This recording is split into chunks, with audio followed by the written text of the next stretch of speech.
जय हिंद। मैं Abhishek Sharma IAS word में आपका स्वागत है। आज का जो मैं टॉपिक लेकर के आया हूँ ये यानी कि संविधान के जैसे 22 भाग हैं, तो 22 में दूसरा जो भाग है आपका यानी कि भाग संख्या 2, जिसमें नागरिकता के अधिकार का प्रोविजन यानी कि इंडियन सिटीजनशिप के बारे में जो प्रोविजन दिया गया है, इसको मैं आज लेकर के आया हूँ। इससे पहले मैं आपको भाग संख्या 1 को बता चुका हूँ, भारत राज्यों का संघ होगा। उस तरीके से ये सारे के सारे पार्ट आप लोग पढ़ेंगे, ठीक है। तो भाग 1 पढ़ चुके हैं, आज मैं जो लेकर के आऊं वो भाग 2 है आपका, ठीक है।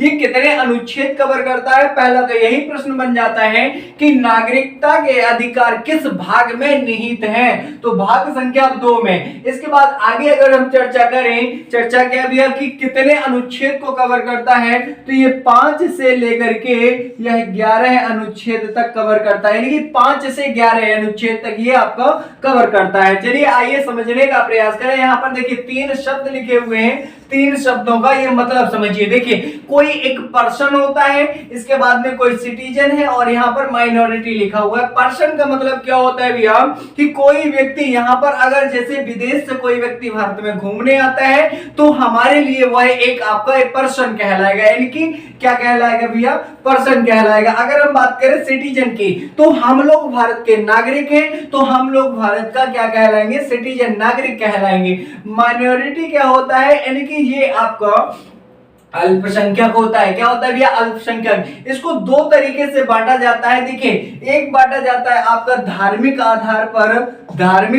पर बांटा जाता है, और दूसरा आपका बांटा जाता है भाषाई आधार पर। किस आधार पर भैया?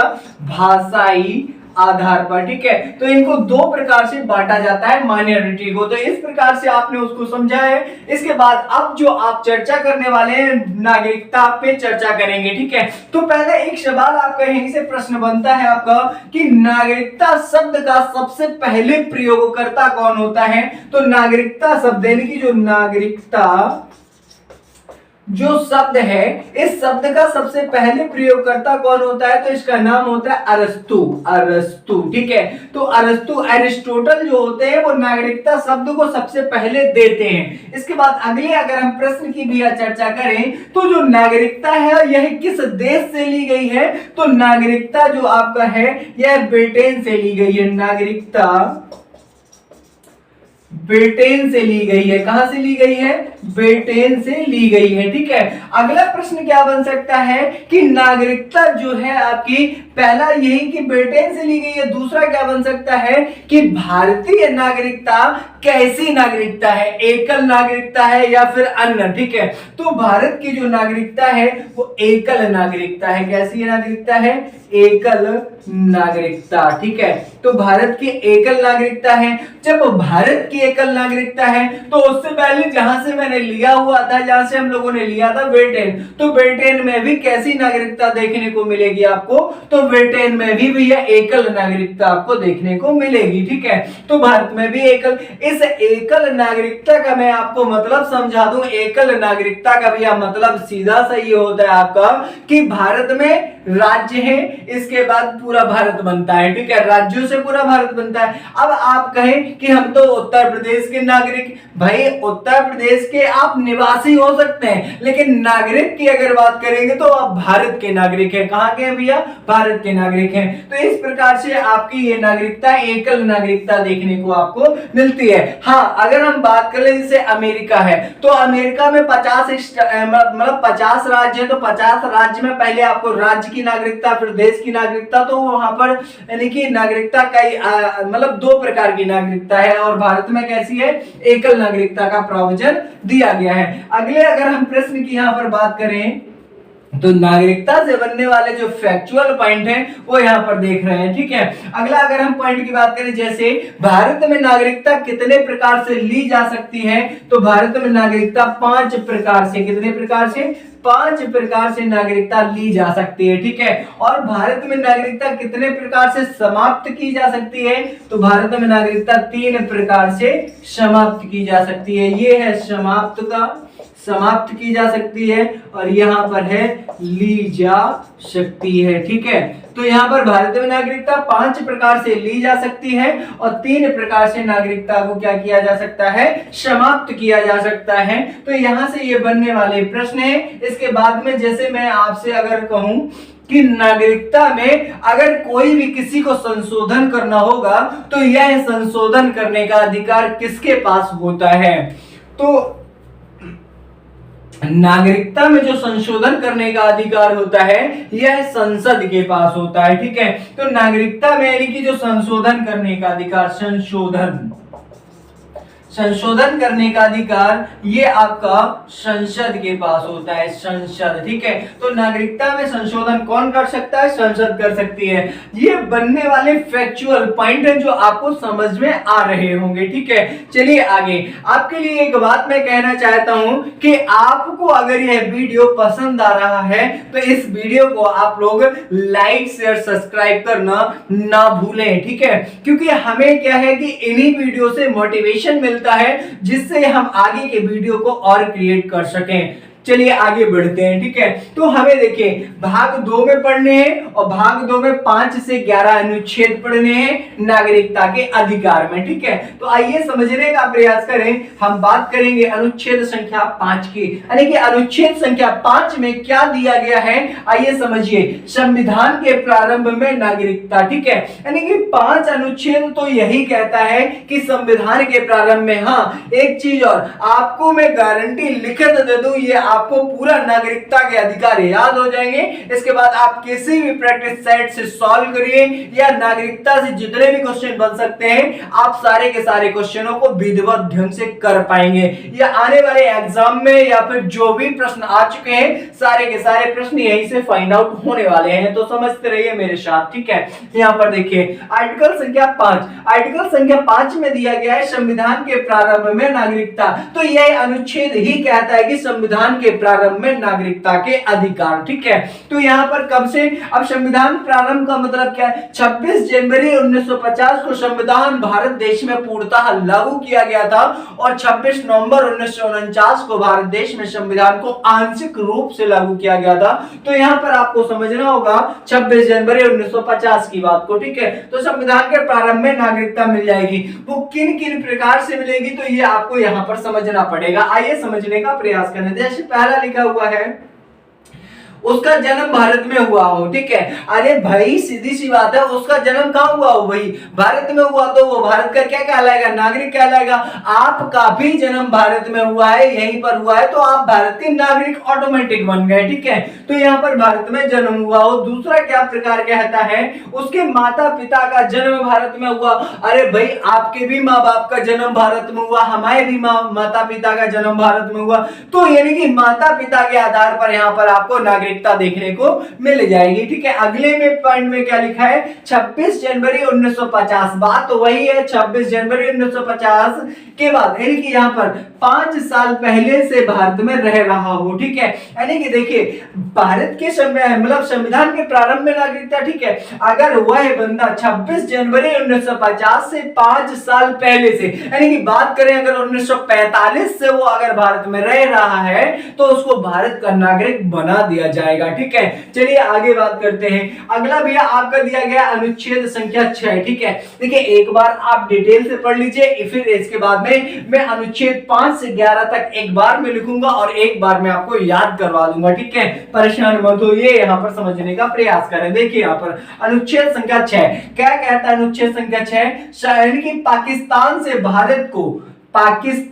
भारत को प्रव्रजन करने वाले कुछ व्यक्तियों को नागरिकता के अधिकार। ठीक है, यानी कि पाकिस्तान से भारत चले आए जो लोग। ठीक है, यानी कि पाकिस्तान से भारत को प्रव्रजन करने वाले, पाकिस्तान से भारत चले आए जो व्यक्ति, उनको नागरिकता के अधिकार है, नागरिकता देना। ठीक है, अब वो डेट यहाँ पर लागू होती है, तो डेट क्या है भी आपकी 19 जुलाई 1948। यहाँ पर एक परमिट जारी किया गया था कि आप 19 जुलाई 1948 के पहले अगर भारत में आ गए हैं तो वो भारत के व्यक्तियों यानी कि भारत की नागरिकता आपको आसानी से मिल जाएगी, कोई दिक्कत नहीं होगी आपको। ठीक है, कोई बात नहीं। ठीक है, अगला बी पॉइंट क्या कहता है? इसका बी पॉइंट कहता है 19 जुलाई 1948 के बाद अगर भारत में आप मतलब भारत में आ रहे हैं तो आपको 6 मंथ बाद यानी कि 6 महीने बाद आपको नागरिकता दी दी जाएगी। ठीक है, तो यह अनुच्छेद कहता है आपका अनुच्छेद संख्या 6। ठीक है, अगर हम बात करें अनुच्छेद संख्या 7 की, तो अनुच्छेद संख्या 7 क्या कहता है? अनुच्छेद संख्या 7 कहता है कि भारत से पाकिस्तान चले जाओ, लेकिन पाकिस्तान से फिर से भारत चले आओ तो भी हम आपको क्या दे देंगे? नागरिकता दे देंगे। अरे ऐसा हुआ था, भारत पाकिस्तान का जब विभाजन होना था तो कुछ लोग सोच रहे थे हम अभी पाकिस्तान चले जाते हैं, जो पाकिस्तान जाना चाहते थे पाकिस्तान चले गए। इसके बाद जब भारत का विभाजन हुआ, इतना ज्यादा मार काट हुआ भी है यहाँ पे कि पूरी पूरी ट्रेनें, यानी कि पूरी ट्रेनें मार मार कर व्यक्तियों को लाद के भेज दिया जा रहा था। ठीक है, तो वहां लोग घबरा गए, अब वहां रहना पसंद नहीं कर रहे पाकिस्तान में। ठीक है, तो कह रहे हैं हमें भारत जाना है। तो भारत अगर वो व्यक्ति भारत आ जाते हैं तो भी हम उन लोगों को शरण देते हैं भारत में रहिए, लेकिन हाँ आपको जो नागरिकता है वो हम 6 महीने बाद आपको अवेलेबल करा देंगे। तो ये अनुच्छेद संख्या कौन सा कहता है? अनुच्छेद संख्या 7 कहता है। ठीक है, सुनिए, भारत से पाक को प्रव्रजन करने वाले कुछ व्यक्तियों के नागरिकता के अधिकार। ठीक है, अब यहाँ पर लिखा हुआ है भैया 1 मार्च 1947 के बाद पाकिस्तान गए परंतु वापस आ गए तो हमने 6 महीने बाद उनको क्या दे दी? नागरिकता दे दी। इसके बाद अगर हम बात करेंगे अनुच्छेद संख्या 8 की, तो अनुच्छेद संख्या 8 क्या कहता है? अनुच्छेद संख्या 8 कहता है भारत के बाहर रहने वाले भारतीय उद्भव के जो व्यक्ति विदेश में जॉब कर रहे हैं, कार्य कर रहे हैं, उनकी नागरिकता भारत में बनी रहेगी, खत्म नहीं करी जाएगी। लेट मींस मैं आपको एक एग्जांपल के तौर पे समझाना चाहता हूं, आप समझने का प्रयास करें। देखिए, समझने का प्रयास करें। देखिए, अगर जैसे कानपुर आईआईटी है आपका, ठीक है, मद्रास, कोई भी आईआईटी भारत का ले लें, ठीक है, यहां से बच्चे पढ़ने जाते हैं, यहां पर बच्चे पढ़ते हैं, और जैसे ही देखिए बच्चे पढ़ करके बाहर निकलते हैं तो कुछ विदेशी कंपनियां इन बच्चों को हायर कर लेती है, जैसे कानपुर आईआईटी, एनआईटी वगैरह से हायर कर लेती है और हायर कर करके ले जाते हैं विदेश में काम के लिए, जॉब के लिए। ठीक है, उनको अच्छा सा पैकेज दे देते हैं तो वो लोग चले जाते हैं। अब जैसे ही वो लोग विदेश में जॉब करने अगर चले जाते हैं तो क्या उनकी भारत से नागरिकता खत्म कर दी जाएगी? नहीं, ऐसा नहीं होगा। तो यही अनुच्छेद 8 कहता है कि आपकी नागरिकता बनी रहेगी, यानी कि 8 के तहत भारत के बाहर रहने वाले भारतीय उद्भव के व्यक्तियों को नागरिकता के अधिकार का बना रहना, यानी कि नागरिकता खत्म नहीं करी जाएगी। आप विदेश में जॉब करिए और जॉब के बाद में आप फिर से भारत चले आइए। ठीक है, तो इस प्रकार से आपने अनुच्छेद संख्या 8 तक पढ़ा और 8 तक इनका ज्यादा कोई औचित्य नहीं है, लेकिन अब 9 से जो आप पढ़ेंगे उनको थोड़ा आप ध्यान से देखेंगे। ठीक है, तो आप एक बार समझने का आप प्रयास करें। 5 में क्या? संविधान के प्रारंभ में नागरिकता 26 जनवरी 1950 से। ठीक है, फिर बी में क्या है? इसमें क्या कहा गया? 6 में भारत, यानी कि पाकिस्तान से भारत चले आओ, नागरिकता मिल जाएगी। 7 में क्या कहता? भारत से पाकिस्तान चले जाओ लेकिन फिर वापस चले आओ, फिर भी नागरिकता मिल जाएगी। ठीक है, और 8 में क्या कहता है? भारत के बंदे हो, विदेश में जॉब करने जा रहे हो तो भारत से नागरिकता आपकी खत्म नहीं करी जाएगी, आप भारत में रहिए, यानी कि विदेश में जॉब करिए लेकिन भारत में आपकी नागरिकता बनी रहेगी। ठीक है, तो इस प्रकार से आपने 8 अनुच्छेदों को पढ़ा हुआ है और यहाँ पर कुछ क्वेश्चंस को पढ़ा हुआ है। इसके बाद में हम आगे बढ़ते हैं, अनुच्छेद संख्या 9 से आपकी बात करते हैं। चलिए आइए हम बात करते हैं, यानी कि अनुच्छेद संख्या 9 से। जो अनुच्छेद संख्या आपका 9 है और 10 है और 11, इससे पहले आप भैया अनुच्छेद संख्या 5 से 8 तक पढ़ चुके हैं। अब आप बात करेंगे भैया अनुच्छेद संख्या 9 के बारे में। ठीक है, तो जो अनुच्छेद संख्या 9 है ये क्या कहता है? ये अनुच्छेद संख्या 9 कहता है अगर आप किसी, यानी कि विदेशी राज्य की नागरिकता ग्रहण करते हैं तो आपकी भारत से नागरिकता समाप्त कर दी जाएगी, यानी कि जब आप विदेश की नागरिकता ग्रहण करेंगे तो भारत से नागरिकता आपकी समाप्त कर दी जाएगी, यानी कि भारत में सिंगल सिटीजनशिप का प्रोविजन दिया गया है तो वहीं पर ये बात आपकी लागू होती है। ठीक है, तो विदेशी राज्य की नागरिकता ग्रहण करने पर भारत से नागरिकता खत्म कर देना आपकी। ठीक है, अनुच्छेद संख्या 10 क्या कहता है? 10 कहता है नागरिकता के अधिकार का बना रहना। ठीक है, जो नागरिकता के अधिकार है इनका बना रहना कब तक? जब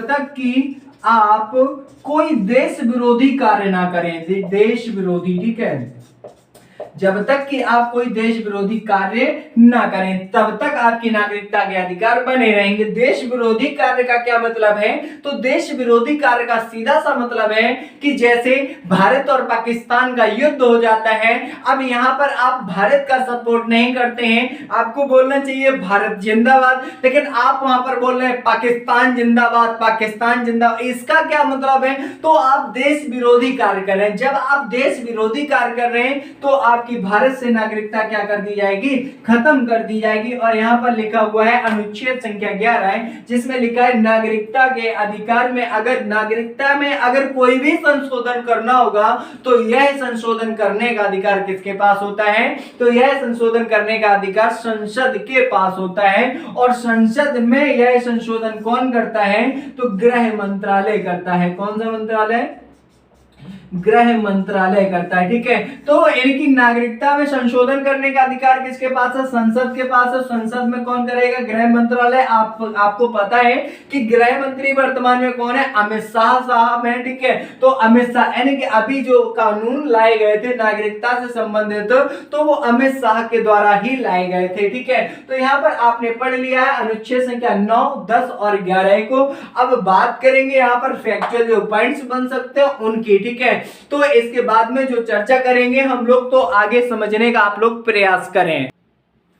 आइए समझने का प्रयास करें जो फैक्चुअल पॉइंट आपके यहां से बन सकते हैं, उन पॉइंट्स पे चर्चा करने वाले हैं। आइए समझने का प्रयास करें। जैसे यहां पर लिखा हुआ है नागरिकता ग्रहण करने के कितने प्रकार हो सकते हैं। ठीक है, तो भारत में अगर आपको नागरिकता लेनी है तो इसके 5 प्रकार हो सकते हैं। आप भारत में 5 प्रकार से नागरिकता ग्रहण कर सकते हैं। आइए समझने का प्रयास करें एक ट्रिक के माध्यम से, बहुत ही आसान शब्दों में आपको समझ में आने वाला है। ठीक है, तो देखिए यहाँ पे लिखा है जब पंजीकरण देश में समाया। आपको याद क्या करना है? जब पंजीकरण देश में समाया। जा बोले तो जा का मतलब है यहाँ पे जन्म से। ठीक है, जन्म से। अगर किसी भी बंदे का जन्म भारत में हुआ है तो वो भारत का नागरिक कहलाएगा। तो यह तो एक प्रकार बनता है कि किसी भी व्यक्ति का जन्म अगर भारत में हुआ है तो वो भारत का क्या कहलाएगा? भारत का नागरिक कहलाएगा। ठीक है, सेकंड अगर मैं बात करूं तो वाह का मतलब है वंशानुगत। ठीक है, वंशानुगत, वंशानुगत। ठीक है,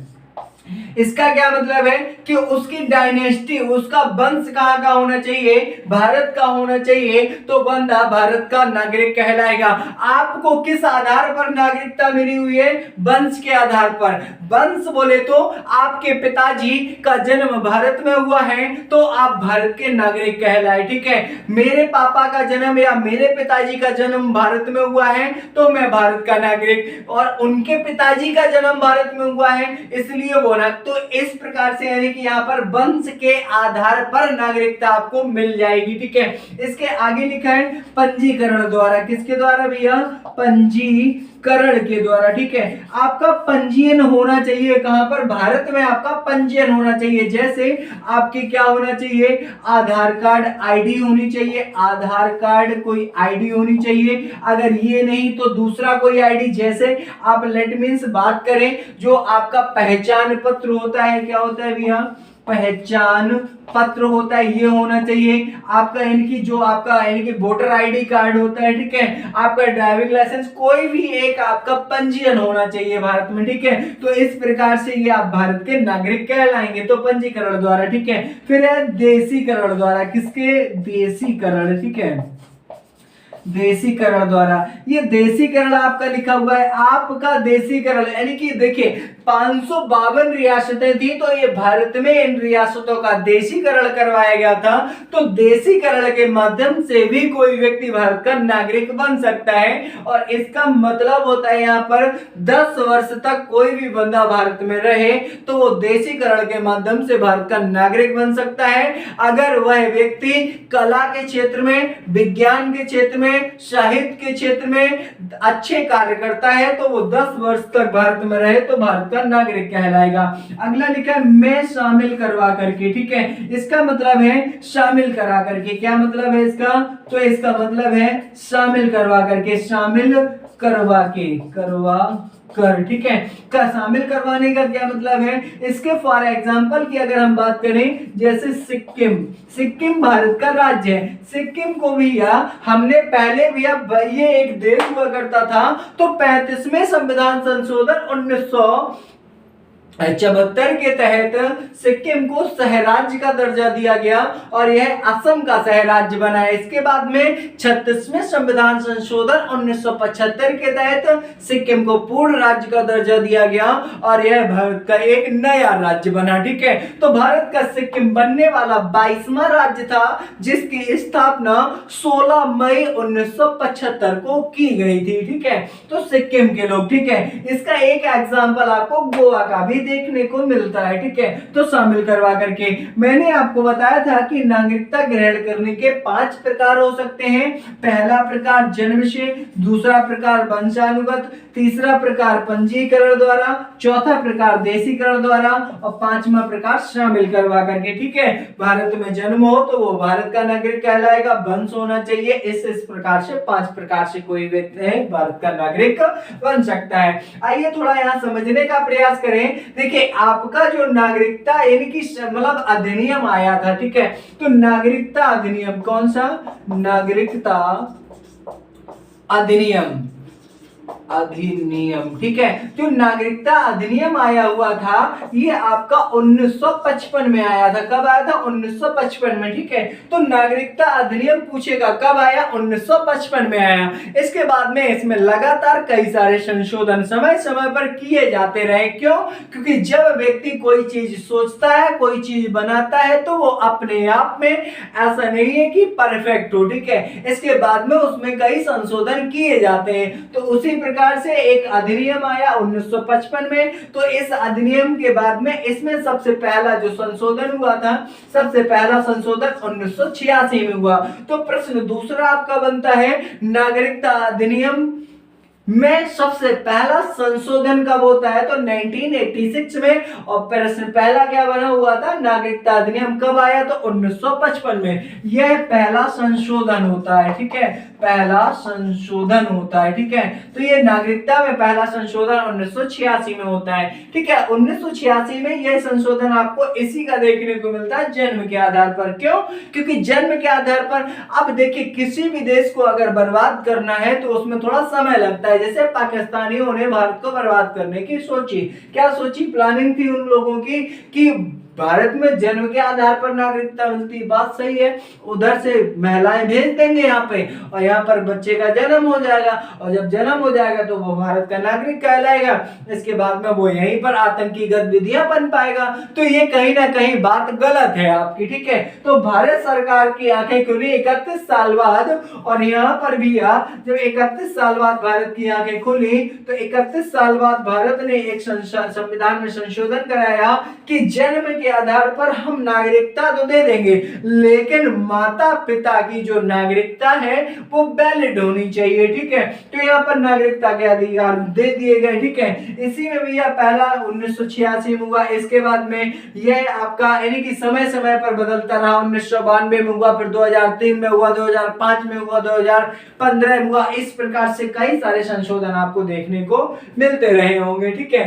आइए तो इस प्रकार से यहाँ पर ये भी डाटा आप लोग पढ़ चुके हैं। अगला भी आपका जो प्रश्न बन सकता है, नागरिकता समाप्त कितने प्रकार से की जा सकती है? तो नागरिकता 3 प्रकार से समाप्त की जा सकती है। आइए समझने का प्रयास करें, नागरिकता समाप्त करने के 3 प्रकार कौन कौन से हैं। तो पहला प्रकार है त्याग करके, दूसरा है बर्खास्त करके और तीसरा है वंचित करके, ठीक है। तो समझने का प्रयास करें कि नागरिकता को त्याग करके कैसे समाप्त किया जा सकता है। जैसे आप भारत के नागरिक हैं, ठीक है। अनुच्छेद संख्या 8 में ये लिखा है भारत के नागरिक हैं, विदेश में जॉब करने गए तो आपकी भारत से नागरिकता समाप्त नहीं करी जाएगी। और बाई चांस आपने वहीं पे जाकर के शादी कर ली, ब्याह रचा लिया, तो फिर भारत से नागरिकता आपकी समाप्त कर दी जाएगी, ठीक है। अगर वहां का आपको ग्रीन कार्ड प्रोवाइड होता है, तो भारत से नागरिकता आपकी समाप्त कर दी जाएगी। ठीक है, तो देखिए फिर आप भारत से नागरिकता को त्याग कर देंगे। ठीक है, ये मतलब स्वयं त्याग करेंगे। ठीक है, सेकंड क्या है आपका बर्खास्त करके। ठीक है, अब ये बर्खास्त करने का क्या मतलब है? बर्खास्त करने का मतलब है जब आप कोई देश विरोधी गतिविधियां पनपाते हैं तो आपकी नागरिकता को बर्खास्त कर दिया जाता है। ठीक है, जैसे इसका मतलब है अभी मैंने बताया था आपका कि देश विरोधी कार्य, जैसे पाकिस्तान जिंदाबाद आप बोल रहे हैं तो यह एक देश विरोधी कार्य है। आप आतंकी गतिविधियां पनपा रहे, देश विरोधी कार्य। ठीक है, तो इस प्रकार से जब आप कोई देश विरोधी कार्य करते हैं तो आपकी नागरिकता समाप्त कर दी जाती है। फिर है वंचित करके। वंचित करने का मतलब है लेट मीन्स आपने नागरिकता फर्जी, जैसे आपको अगर नागरिकता लेनी है तो 7 साल तक आप भारत में रहिए, आपको नागरिकता मिल जाएगी। ठीक है, अगर यही 7 साल आपने किसी मकान मालिक से फर्जी में लिखवा लिया है कि भैया हम इनके मकान में 7 साल से रह रहे हैं, तो जब रह रहे हैं तो आपने लिखवा लिया फर्जी तरीके से, तो अगर बाई चांस किसी भी कारणों से भैया सरकार को यह ज्ञात हो जाता है कि इन्होंने फर्जी ढंग से यहां से लिखवाया था, तो इस प्रकार से फिर आपकी नागरिकता को क्या कर दिया जाएगा? वंचित कर दिया जाएगा। तो नागरिकता समाप्त होने के 3 प्रकार हैं, ये आपके सामने मैंने एक एक करके आपको समझाए हैं। आइए समझने का प्रयास करें। हाँ सर जी, एक क्वेश्चन और पूछ लो हमसे। क्वेश्चन क्या पूछोगे? क्वेश्चन ये पूछोगे सर जी अगर नागरिकता समाप्त हो गई तो फिर तो बंदे को उड़ा दिया जाता होगा, लेकिन ऐसा नहीं किया जाता है। ठीक है, सुनिए, आप भारत में रहेंगे, चाय पकौड़ा चाट कुल्फी कुछ भी बेच सकते हैं, अपना जीवन यहाँ पर आराम से आप कर सकते हैं। ठीक है, अब यहाँ पर नागरिकता समाप्त होने का मतलब क्या है? देखिए आपको कौन कौन से लाभ आपको नहीं दिए जाएंगे, जैसे कि पहला लाभ आपको नहीं दिया जाएगा, आपको सरकारी सेवाएं नहीं दी जाएंगी, सरकारी सेवाएं नहीं दी जाएंगी। ठीक है, ये सरकारी सेवाओं का क्या मतलब है? आपको जो गवर्नमेंट नौकरी नहीं, मतलब गवर्नमेंट जॉब नहीं लगेगी, कहीं काम नहीं, नौकरी मतलब गवर्नमेंट काम नहीं कर सकते। ठीक है, और आपको जैसे सरकारी लाभ मिलते हैं वो लाभ नहीं मिलेंगे। ठीक है, वोट डालने का अधिकार छीन लिया जाएगा, वोट नहीं डाल पाएंगे। दूसरा क्या है, आप कहीं चुनाव नहीं लड़ सकते हैं, तो ये सारे के सारे आपके अधिकार आपसे छीन लिए जाएंगे। तो ये था आपका नागरिकता समाप्त होने का पूरा मतलब किस तरीके से समाप्त होती है। अब आइए हम आपको अनुच्छेद संख्या 5 से 11 तक एक बार में समझा देते हैं। देखिए अनुच्छेद 5 क्या कहता है? संविधान के प्रारंभ में नागरिकता 26 जनवरी 1950 से। ठीक है, संविधान का भाग संख्या 2 पढ़ा रहे हैं आपको। ठीक है, तो अनुच्छेद संख्या 5 क्या कहता है? संविधान के प्रारंभ में नागरिकता। ठीक है, 6 क्या कहता है? पाकिस्तान से भारत चले आओ। 7 क्या कहता है? भारत से पाकिस्तान चले जाओ लेकिन फिर चले आओ तो नागरिकता मिल जाएगी। 8 क्या कहता है? विदेश में जॉब करने जाओ तो भारत से नागरिकता समाप्त नहीं करी जाएगी, अगर वहीं पर जाकर के आपने शादी ब्याह रचा लिया तो भारत से नागरिकता खत्म। ये अनुच्छेद 9 कहता है। अनुच्छेद 10 कहता है कि संविधान की नागरिकता का अधिकार का बना रहना कब तक? जब तक कि आप कोई देश विरोधी कार्य ना करें तब तक, और देश विरोधी कार्य आप भली भांति परिचित होंगे। ठीक है, और 11 क्या कहता है कि नागरिकता के अधिकार में अगर कोई भी परिवर्तन करना होगा तो यह अधिकार संसद के पास होता है, और संसद में कर कौन सकता है? तो गृह मंत्रालय कर सकता है, होम मिनिस्ट्री कर सकती है। ठीक है, तो इस प्रकार से 5 से लेकर के 11 अनुच्छेद आपने कवर कर लिए हैं नागरिकता के।